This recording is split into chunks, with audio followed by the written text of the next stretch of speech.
Gonna say it again. Assassin's Creed Shadows is the Grifter 911. First, they tried to do it with Split Fiction, but it didn't do well. But that didn't work because the game sold well and it reviewed well. And now they're 0 for 2 in 2025 because Assassin's Creed is doing well as well. Yo, shout out to Jury. Into oblivion. But we didn't really know how well Assassin's Creed Shadows was doing. And we got some numbers, ladies and gentlemen. I don't know why that joint didn't load for a second.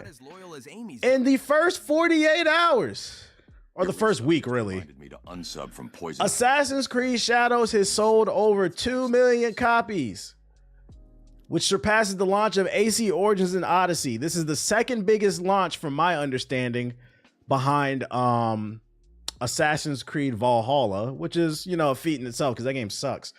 I don't know why Valhalla is the best selling in the series. Can somebody give me some insight on it? Am I out of the loop? Do people love that game?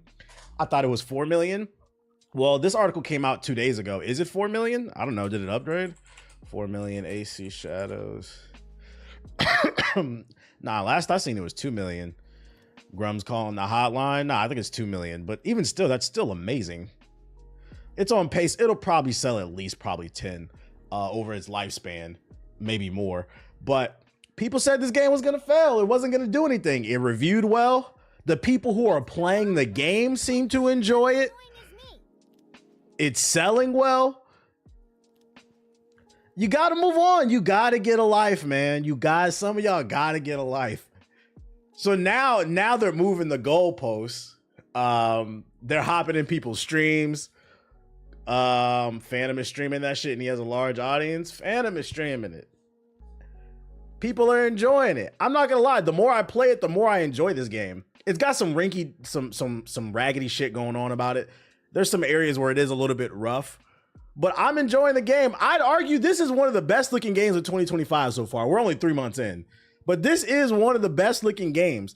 And if pro tip, so I have a PS5 Pro and a PS5. I'm moving my PS5 into the living room. This weekend, on Saturday, I spent half of the day just grinding side quests. I was like, let me get some time in on the game, right?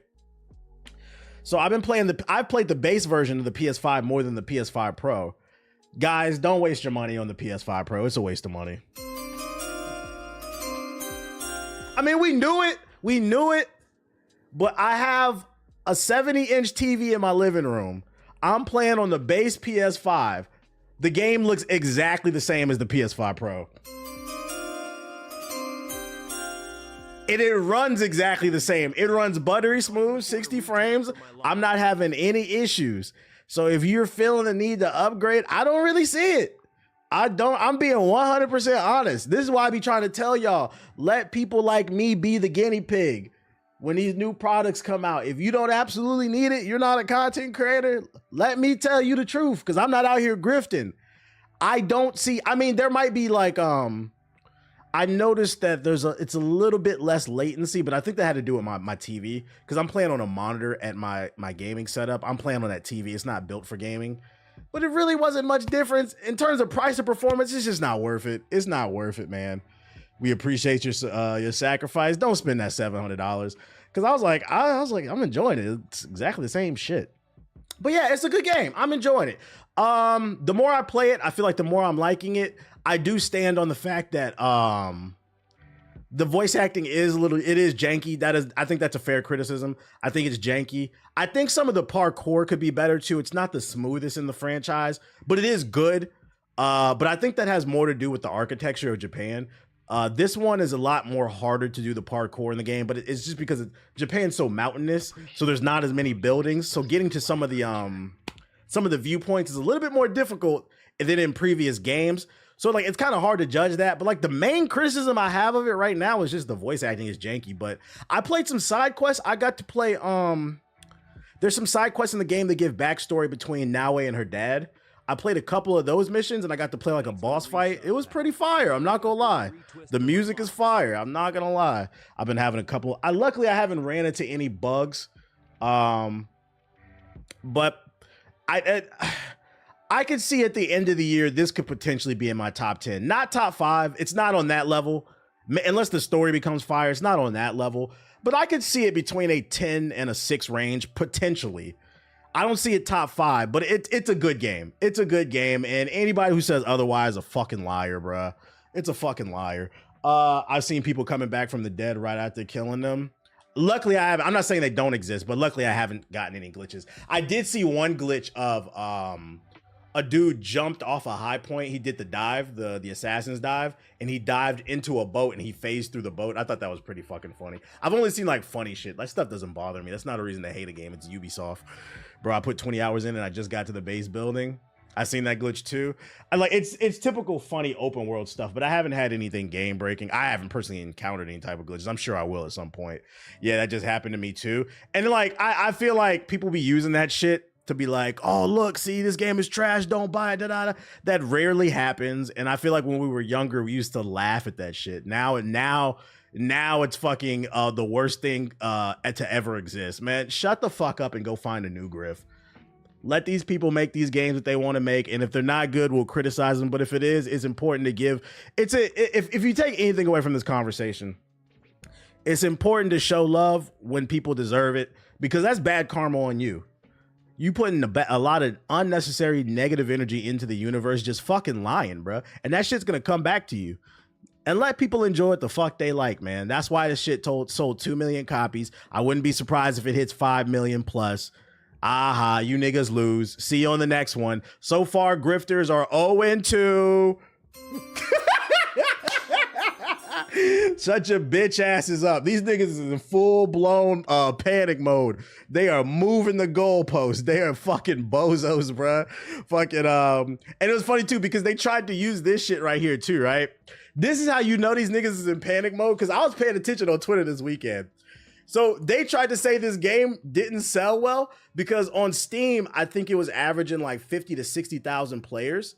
But you have to understand, most people who play Assassin's Creed play it on console. They don't play Ubisoft games on PC run like ass usually. I'm playing on console. Most of the people who play this game are on fucking console. And then on top of that, Steam is not a good indicator because then you also have Uplay. Some people might have used the Uplay Plus service to subscribe for like a month to beat the game and then get off of it. But they were trying to say the game's a failure because the Steam numbers only have 50 to 60,000 people playing at a time. And I'm like, it's a single player game that's primarily played on console. We got to get off this Steam DB shit. It's not a fucking multiplayer game, bruh. What are we talking about? I think it's still breaking. And yeah, and the crazy part is it is still breaking records. Assassin's Creed Shadows is bigger on Steam than every other game in the series. This is the biggest Steam launch. It's just never been big on Steam. Fans before Selena. Yo, shout out to BTK with the sub. Appreciate it. But what's the numbers at? Let's see. Now that the launch is settled and Ubisoft's latest stealth RPG has had a chance to breathe, statistics confirm that Assassin's Creed Shadows' concurrent player count on Steam is the highest in the entire series. For Honor and Rainbow Six Siege remains Ubisoft's biggest games overall, of course, and the likes of Far Cry and The Division outstrip Assassin's Creed, but compared to its contemporaries, including Valhalla, Mirage, Origins, Odyssey, Assassin's Creed Shadows has pulled the most simultaneous users. Also, this story is another example of how sometimes numbers can lie. You know what? Another reason why Assassin's Creed has never been big on Steam? Because Ubisoft games on Steam are still fairly new. Y'all gotta remember, for the last 10 plus years, Ubisoft locked all their PC games behind Uplay. So a lot of these games didn't get to launch on Steam and they didn't get to have big numbers.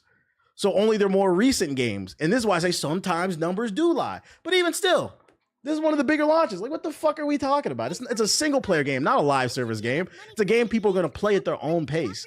Yo, shout out to Chicken Pot Gaming with the sub. Appreciate it. It also still runs on. Yeah, and there are Uplay numbers. But here's where I'm going to wrap it up. The funniest thing about this entire story of Assassin's Creed Shadows being a W for Ubisoft is, remember, I told y'all, because the game is selling well and it's reviewing well, the grifters are moving the post. Now what they're doing is they're attacking the Steam numbers, and they're also changing their grift to, well, the game still has a problem because they're trying to push an agenda on you. They're trying to say this game makes you gay because you have an option to do gay romances in here. If you're Yasuke, I think you can romance anybody in the game. But news has came out. I haven't gotten this far in the game, so minor spoilers ahead. News has gotten out that choosing that romance option is totally optional. So, if you choose to make it, if he becomes gay in the game, that was your personal choice. And this was confirmed because for those unaware, in Assassin's Creed Shadows, the game features a canon mode. Canon mode, it gives you the option to choose between your choices or canon mode when you first launch the game. Canon mode is basically just playing the story out the way Ubisoft wanted you to see it. If you take it off, you can make choices that change the story. So these niggas is going out of their way to do gay stuff and then saying the game is pushing some type of agenda. Oh, these niggas is down bad. And to those people I say, I'm not gonna lie. And this is no disrespect to the gay community or nothing like that, but I think you niggas wanted to kiss these niggas, bruh. You wanted to play the black man and make out with another nigga in the game. And to that I say, live your truth. This has nothing to do with Ubisoft pushing some type of agenda. I think it has something to do with you got some bubbling feelings and you might need to work that out. It's time to be honest with yourself. Nah, bro, I fat fingered my controller, I swear.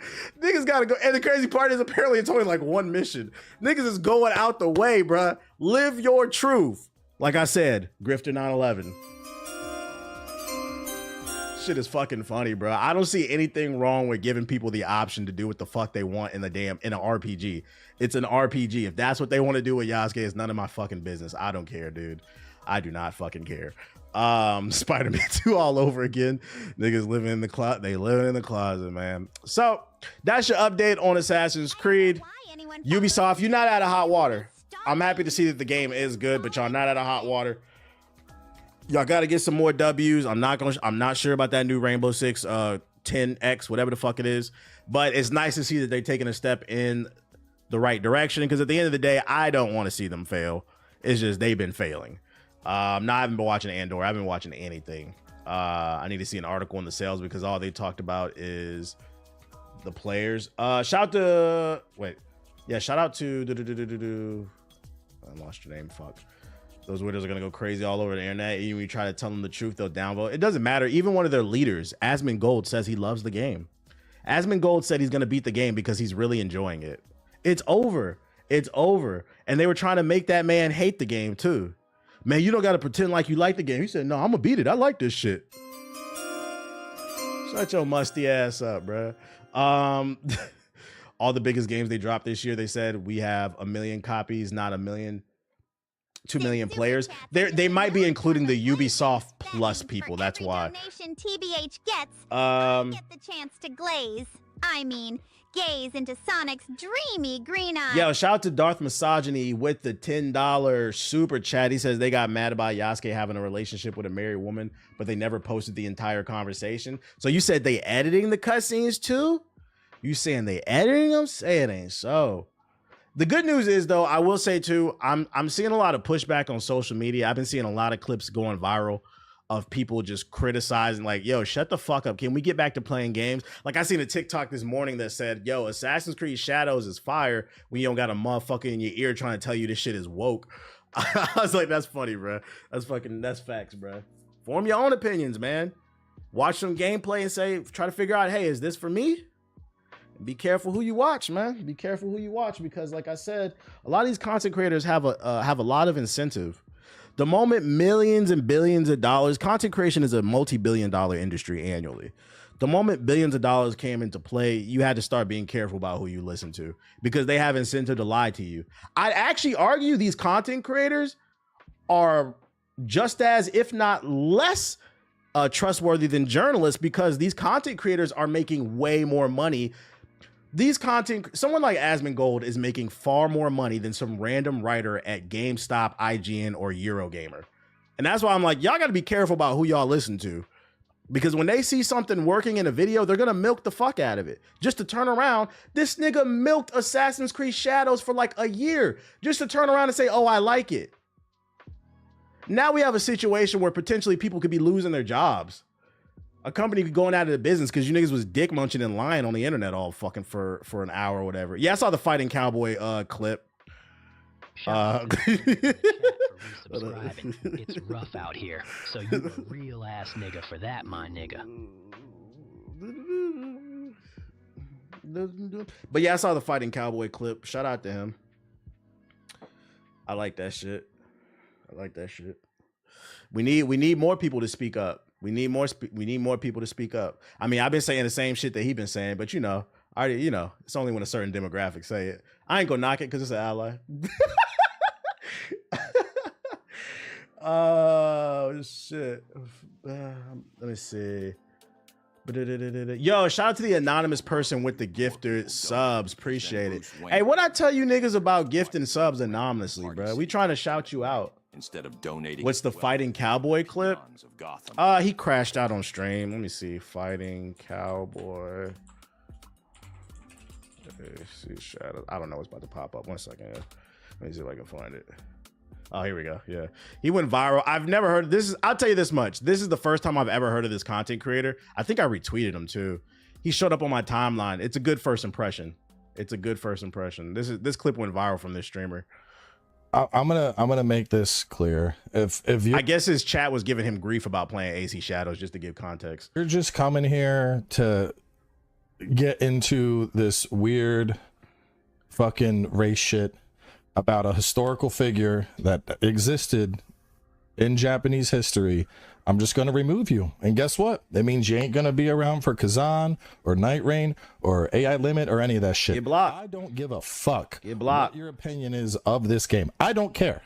Your opinion is worthless to me. The quality of health of my morning shit had a bigger impact on my thought process. He's an OG Souls guy that plays a lot of variety. Okay. There's a black guy in Assassin's Creed. So shut the fuck up. All right? We're not doing this shit. It's a fucking video game. Ding, ding, ding. If you're upset that there's a black guy in a video game, fuck off. I don't want you here. I don't care. Stop.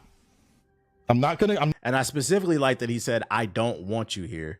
I've been said this shit. One of the reasons why people behave online the way that they do is because people allow it, and it's because the most important thing to them is making $1. Motherfuckers will have 20,000 people in their chat talking to them mad disrespectfully, and then come over into my chat and do the same shit and then get mad when I clock their ass and say I'm being sensitive. But they fail to realize when you enable that behavior, you're turning these people into social idiots, bruh. So when he's like, yo, I don't want you here, that's exactly what they needed to hear. I told you. That one nigga that's on the podcast with B Souls, what's his name? Fuck, he was in my damn video. I feel bad. But I banned his ass out of my chat, and then one day he became a content creator. I ended up on his podcast, and he told me, yo, I needed to get banned by I was 16. I was out of control. To hear your perspective, I needed that shit. A lot of you niggas don't got father figures. Domo, yeah, Domo. Shout out to Domo. After we did the podcast, Domo was like, yo, he's like off the record type shit. He's like, yo, I used to be in your chat all the time. You banned me. He's like, I ain't gonna lie. I needed that shit. I was acting like a fucking idiot.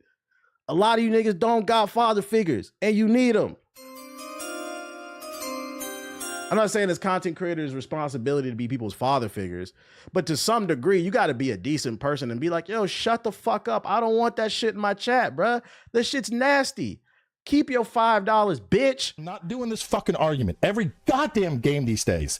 Oh, it's woke. Oh, there's a black guy. Oh, there's a trans person. Shut the fuck up. Either play the game or go the fuck outside, bro. It's not that hard. God damn. I've been on this earth 37 fucking years. When I was a kid, guess what? If a game came out and I didn't want to get involved with it, I didn't fucking play with it. I didn't go on the internet and cry like an entitled little child. Wah, wah, wah, wah. The game doesn't have stuff that I want. They got to put the Love Sosa beat on their facts. I think what's funny, I completely agree too.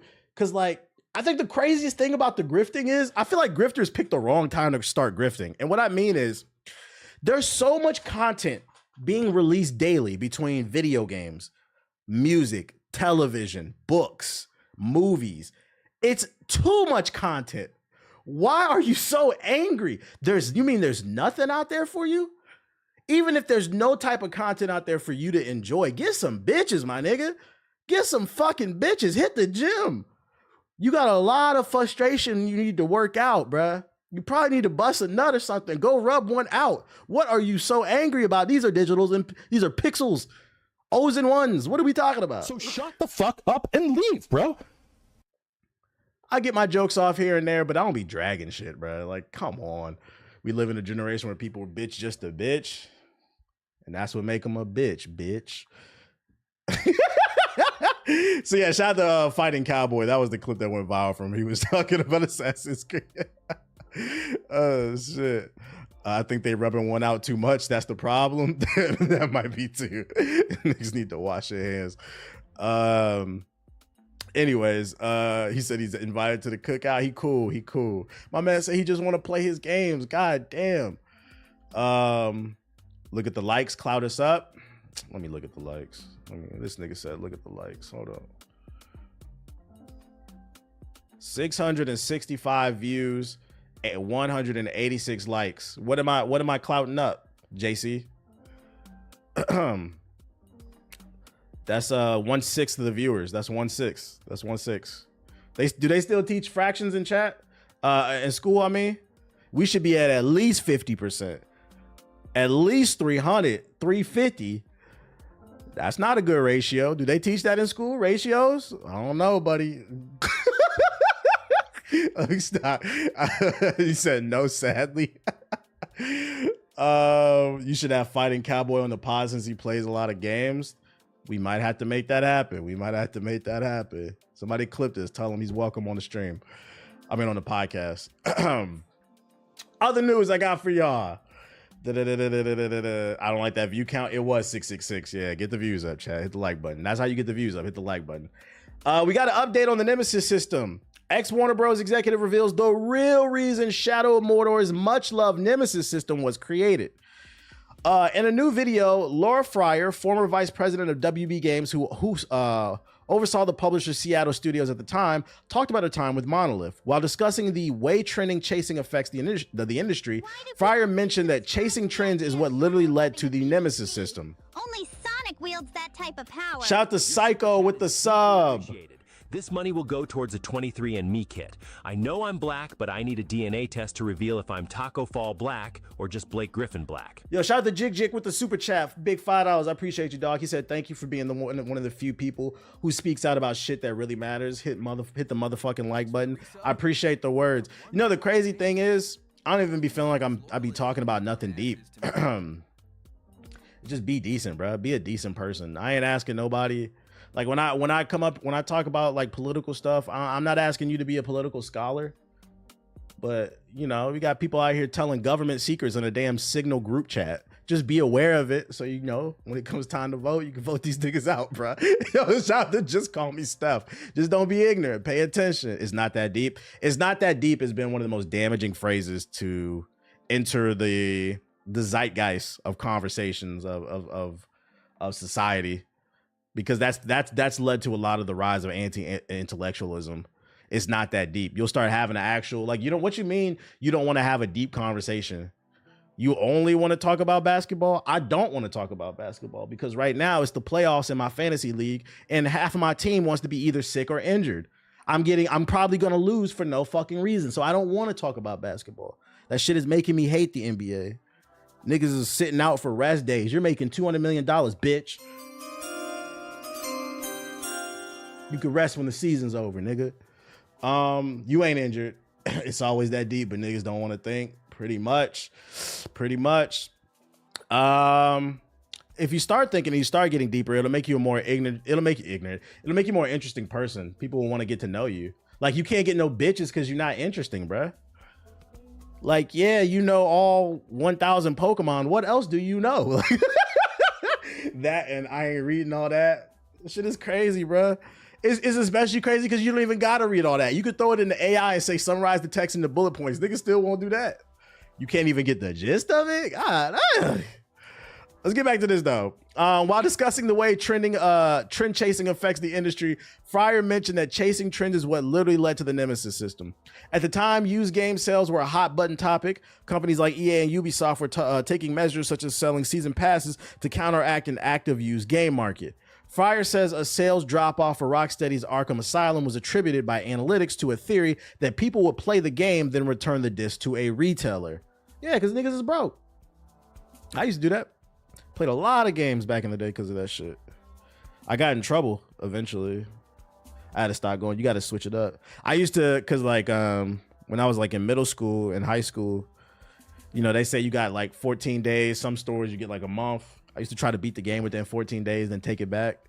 Then they started asking me, like, is your console working? Yeah. It's taking advantage of people's ignorance. I don't think that'll work nowadays. You say went to Target, something like that. I definitely did that. I'm not telling y'all to do that. I'm just giving, you know, some little sauce that I used to do. This was great for gamers because they could buy the game and then sell it back to a company like GameStop and buy something else, Fryer said.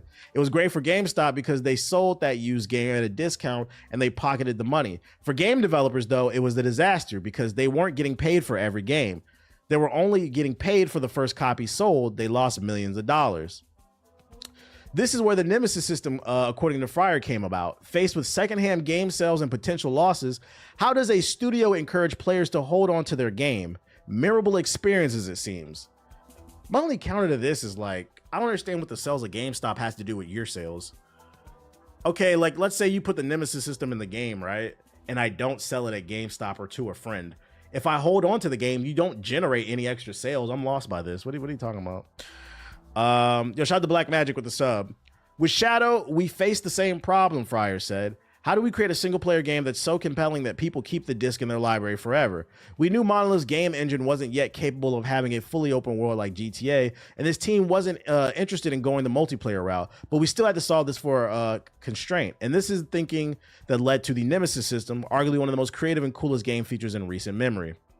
Solving this for this constraint, as it turns out, led to an incredibly memorable system named Orc Rivals. Who to remember your actions? Yeah, we know. You're not using it. Who gives a fuck, bruh? You're not using it. It didn't lead to more sales. I don't understand what the point they're trying to make. Yo, shout out to Ward Runner with the sub. Appreciate it. And that's Sonic's BBC. Like, they got beef with people who, like, sell their games. I don't understand the point they were trying to make. The reason why we gatekeep the best system in the gaming is because we want our players to not have any options but us. Yeah, that's what I'm getting out of it. If they keep the game longer, players are more likely to buy the microtransactions, is my guess. Well, that would make sense if there were microtransactions in the game. There's not. In Shadow of Mordor, there were no microtransactions. It was a traditional third-person action game, RPG. And then Shadow of War, it did have microtransactions in the end. I talk about it in my latest video. It's not done yet, but Shadow of War did have microtransactions in 2017, but they got so much backlash, they removed it like a few months later. So if you play it now, it doesn't have any microtransactions and they fixed the game. So still not an argument that's fair. It just kind of seems like they're holding on to the Nemesis system for no reason. They wanted people to buy new copies, and if they return the game, the store could sell it again and keep the entire sale. Nemesis system's not stopping me from selling it back to GameStop for $2. Yeah, I don't know.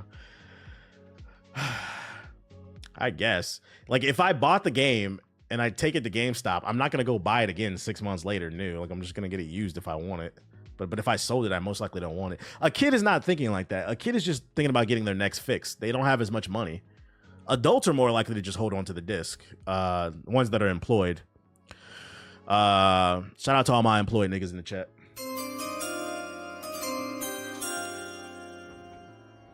You know, you niggas don't got PS4. Shout out y'all. Just made some fire homemade tacos. Okay. My nigga put his beef in his taco. Shout out to him. Yo, TBH, I'm a 2K nigga. I just got a little extra bread right now. What games would you recommend to pick up?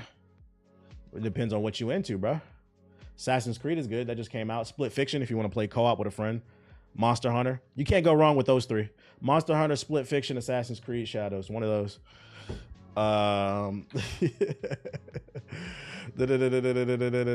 Battlefield 6 boss discusses leaks and how fans' feedback is not everything. Battlefield 6 boss says your feedback doesn't matter. Battlefield 6 is, I'm joined by the very handsome Akamaru the Dogu. Battlefield 6 is now in the works, and DICE is currently allowing some members of the public to test it out as part of the Battlefield Labs program. Battlefield's lead producer David Serling has now reacted to the many leaks that have come out to the Battlefield Labs test, saying he doesn't plan to discuss specifics of the private test. He added that while fan feedback is appreciated and helpful to DICE, this feedback isn't the sole driver of changes planned for the game's release. And what's funny is the last time I talked about this game, I tried to tell y'all that.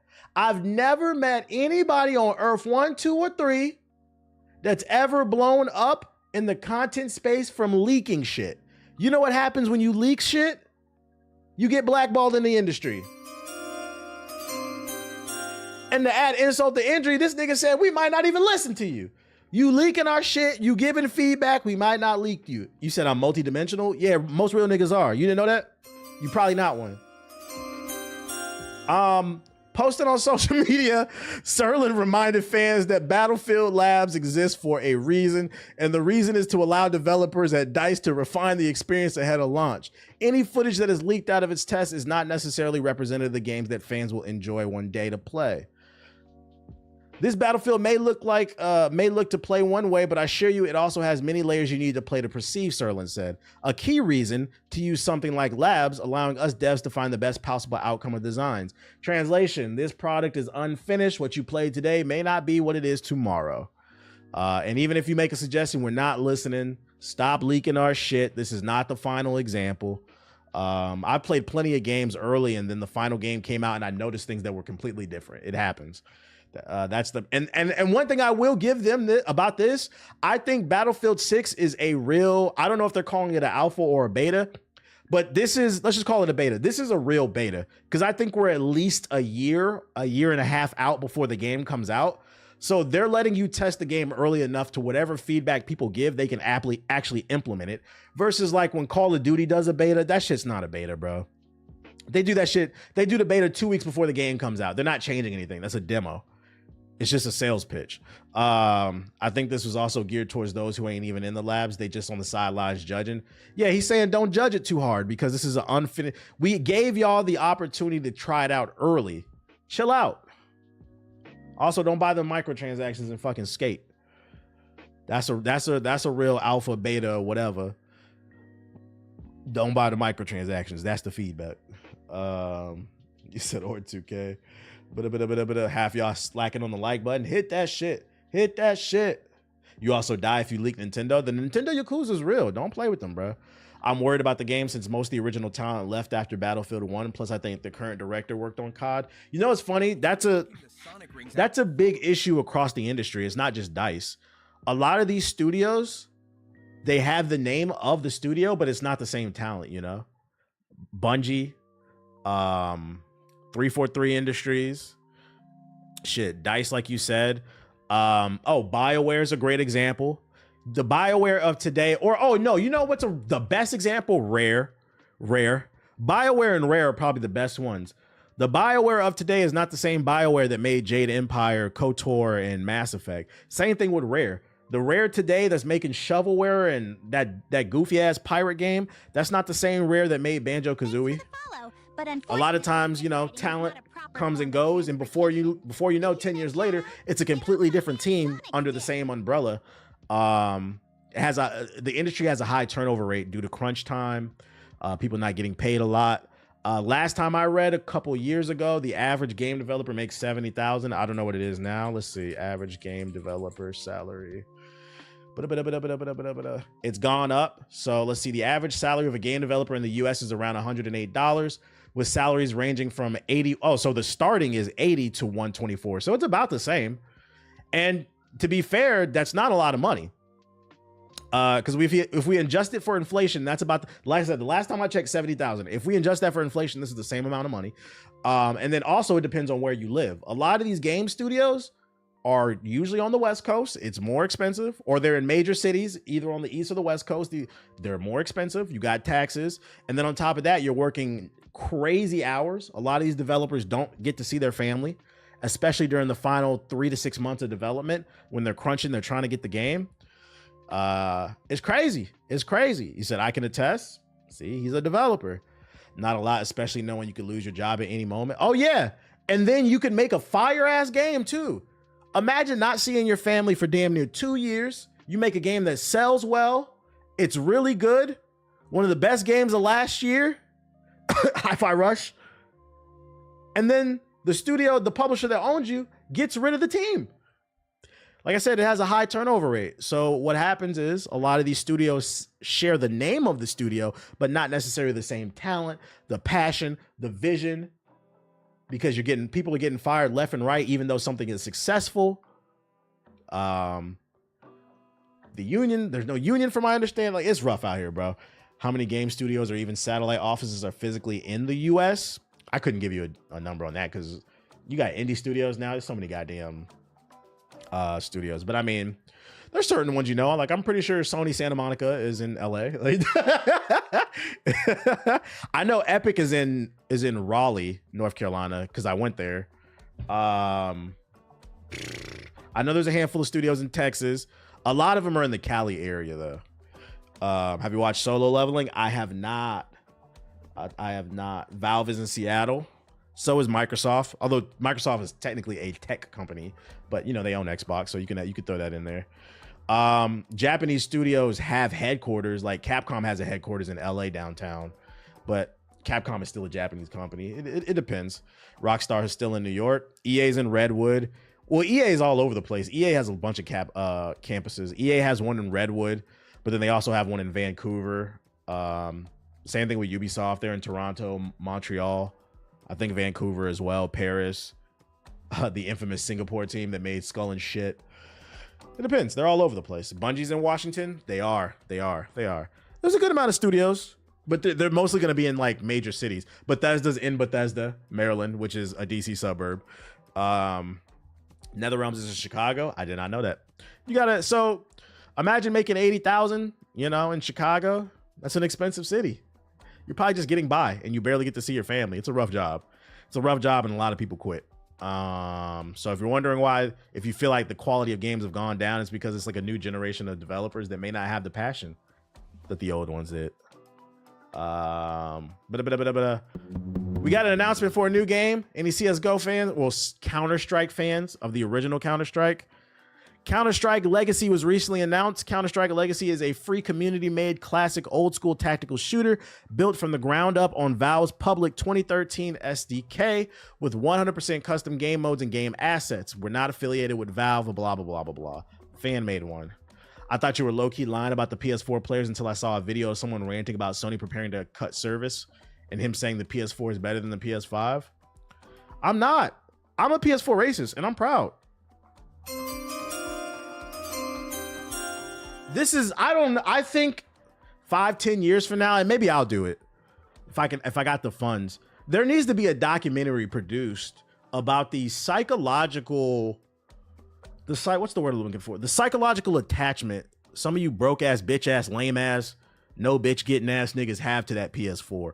I've never seen this before. When I had an NES and the Super Nintendo came out, we all went and got a Super Nintendo. At least my parents did. I was a kid at the time. You know, when the PS2 came out and when the PS2 was out and the PS3 came out, we went and got it. When the Xbox to the 360 came out, we went and got it. Shit, when the PS3 to the PS4 came out, we went and got it. But when the PS5 came out, and I give you a little bit of pass because it did come out during COVID, it was hard to get with the scalpers. But the last 3 years, it's no excuse. I don't know what's going on. I don't know what's going on. There's some type of weird emotional bond. And you know what? I think I cracked the code. I'm over here freestyling off the top of my head. And I'm not gonna lie, I'm being a little facetious. But every good joke is a half truth. And I think I cracked the code. We might have to do a documentary on why broke ass, bitch ass PS4 niggas have such an emotional attachment to it. And I think it's because of COVID. Because during peak COVID, when the shot wasn't out and we were all stuck in the house, the scalpers had the PS5 going for over $9,000. Who was there for you? Tomato Town, nigga. When there was barely any paper towels and toilet paper on the store shelves, people were fighting each other over the news. You were feeling down, you were feeling out. Who was there for you? PS4. When you was up at 3 a.m, dick dry as fuck, swiping on Tinder, hoping a bitch will meet you at your house during peak COVID because you had to stay 6 feet apart in public. So you had to meet her at your crib, knowing damn well you live with your mama, hoping your mama and your daddy would sleep when you snuck that 3 into your house. And then last second, she ghosted you on Tinder. Who was there for you, nigga? Tilted Towers. And now you tilted because you can't afford a PS5. Well, ladies and gentlemen, all of us that own PS5s, we had to update our job resume. Why can't you? Just some food for thought. I think that's what it is. It's nostalgia, you know? Because, you know, a lot of people during COVID, they was doom scrolling on TikTok. Some of y'all was at Tomato Town and you really got some great memories. And I understand it was there for you. But let it go. Let it go. Please let it fucking go. Grow up. I know you already talked about it, but I'm loving AC Shadows. I'm loving it so far too. Let's look at this CS mod or whatever. Legacy. What up, Rational? Some of y'all laughing because you know I'm telling the truth. Niggas is watching my stream. Damn, that PS4 was there for me. That PS4 was there for me. When the fucking oven stopped working and we couldn't hire a technician to come through because COVID had the city on lockdown, who was there to help me cook my eggs? The PS4. I would have starved without the PS4 during COVID. I would have. I cracked the egg right on top of that shit. Okay, brother. Okay. Oh my goodness. I'm gonna hop on the PS4, not gonna lie. I'm about to hop on it right now and get nostalgic. Is anybody a big CS Counter-Strike fan in the chat? Y'all, who was like, this was in my era. Like I was a kid when this came out and this was PC gaming only when the original version came out. So I never got to play it. I only played CSGO. And y'all know I hate Valorant. But like the people who talk about Legacy Counter-Strike, was it that much different from CSGO? Because like from the gameplay, I've watched this trailer already. I can't tell you the difference. It looks like the same game to me. That was definitely a PS4 motivational speech. It was much different? Okay.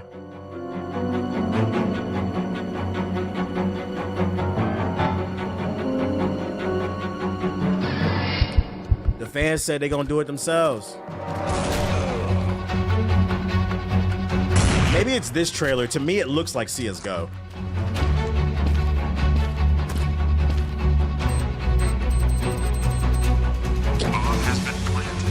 It's a pretty map, though. Add fireballs and it'll be Valorant.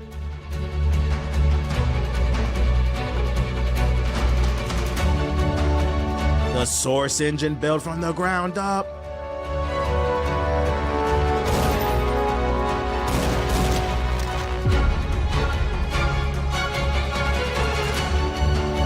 So if you're a fan of the classic, it's coming back.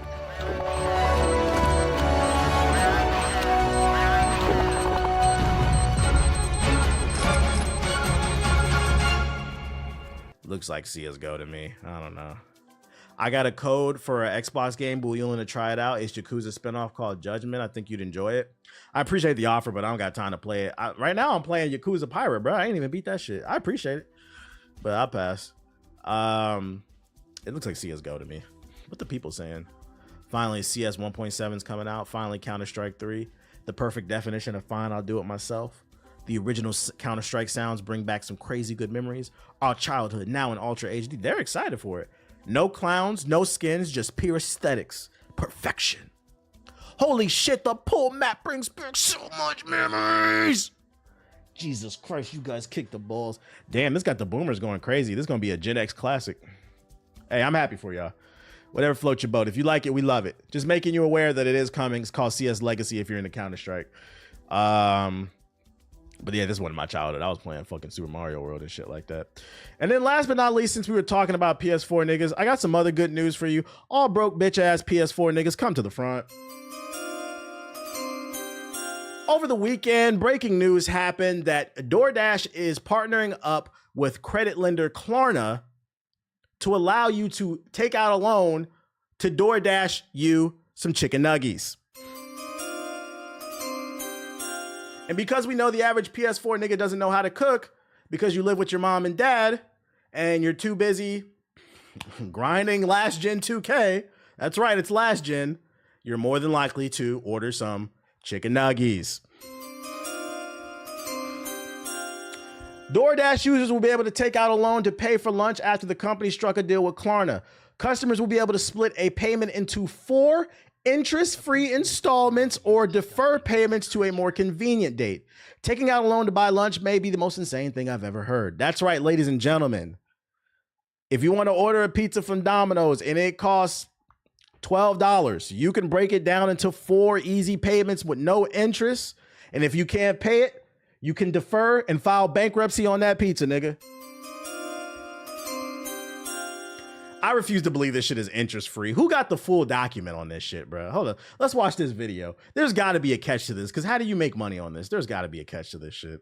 Buy now, pay later firm Klarna. This one is landing and partnering up with DoorDash. In the coming months, customers will be able to use Klarna services to purchase groceries, retail, and a Dash Pass annual plan. And customers will have the option to pay for their purchases in full in 4 equal installments or defer payments to a more convenient time. Here, shares right now of DoorDash up by 1.5%. Yeah, and you know, I'm not proud to admit this, but I am a Dash Pass member. Really? Yes, I am. How long? Member since? Like 2 years now. Okay, since 23. It's a good deal. It's a good deal. But for DoorDash, this is their first buy now, pay later partnership. We've seen this shift in consumer sentiment. I actually hate DoorDash because, like, you can't, I don't know, maybe I haven't used it since I lived in Florida, which was 3 years ago. Jesus Christ, time flies, doesn't it?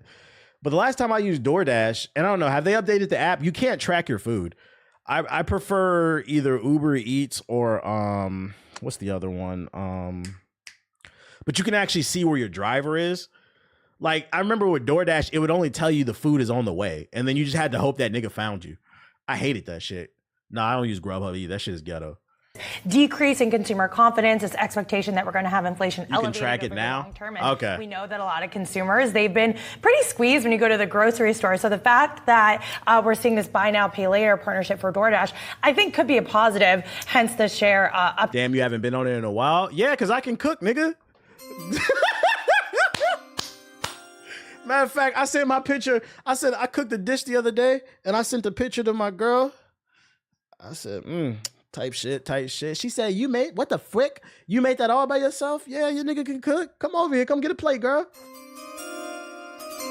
Newsflash, guys, if you learn how to cook, you can save money. And the crazy part is, you don't even have to cook half the time. Yo, I meant to tweet this the other day. God bless the person, because I don't know if it's a man or a woman, whoever the fuck invented the goddamn air fryer. God bless your family. I hope y'all prosper for eons. Uptick that we're seeing today, but this is also coming ahead of Klarna's expected IPO, and I think just partnering with, you know, more of a sexy name like DoorDash, a name that people know and recognize, that could potentially get some retail investors on board to potentially invest in this stock. This shit is dystopian. It is. Just a couple days after they partnered with Walmart, and Walmart had a previous partnership with Affirm, which was a Klarna competitor. So right now, Klarna is just wheeling and dealing ahead of this IPO. I'm going to tell you right now, I know this has nothing to do with gaming, but we talking about real life shit. Don't fall for this. Do not indulge in taking out loans so you can get some fucking Chipotle burrito with extra guac. And let me tell you why. Every major analyst has said there's a 40% chance, and it's growing, that we will be entering a recession. There is a high probability that the economy is about to fly off a cliff. And it's because of that dumbass nigga that you voted for. If it don't apply, let it fly. This nigga wants to put tariffs on everything but microphones so we can stop these podcasts. That's the one tariff I would support. If that nigga said 2,000% tariffs on microphones, I'd say hell yeah. But he's putting a tariff on every goddamn thing. He's beefing with people. I don't even know why we're beefing with them, just making shit up. And the price of everything is going the fuck up. Now, why am I saying that? Don't fall for this because this is predatory. I don't think it's a coincidence that there's a high probability that the economy is about to go on a downturn. And this loan company announces that you can take out a loan on a 12-piece from fucking McDonald's or 10-piece, whatever it is. I don't eat McDonald's. You see what I'm saying? This shit is predatory. And whenever a new business comes out, it's they always give the best deal possible, but then eventually they're gonna flip the switch and do something predatory to fuck with y'all. An example being is like, you ever notice how when a new apartment complex opens up, you'll see a sign leasing 2 months free, 1 month free. Do you know why? It's because it's a new building and they're just trying to fill the building so they can get some reviews. And then eventually they're going to up the price. They're going to stop giving away free months. It's the same thing with this shit. Oh, they said there's no interest on the loan when you take out the loan on your chicken nuggies. Yeah, maybe for the first 3 months. Next thing you know, out of nowhere, hey guys, we decided the operating cost is just too expensive. So we're going to add a fucking 20% interest rate on every loan you take out for a slice of pizza, you son of a bitch. If you are down bad, please do not indulge in this shit. It's predatory. They're trying to take advantage of people because people are not doing the best economically. If you're not doing the best in terms of money, first of all, you don't need to be worried about a PS5. Stop bitching on the internet. If you are worried about the necessities, water, shelter, food, get you a bag of rice. Get you a bag of frozen vegetables and get you a frozen meat. Make it work. Get you some cans of tuna. There's some cheap things you can get. Canned foods. Make it work. Too many of y'all's out here ordering food and you barely got a fucking job, bruh. Get you some ramen. Make that shit work. Beans and rice go a long way, my nigga. They go a long way. Yes, sir. Yes, sir. That's what you need to be focused on. Instant gratification, man. It can be a detriment to your progress as a person. Don't fall for this trap. Do not.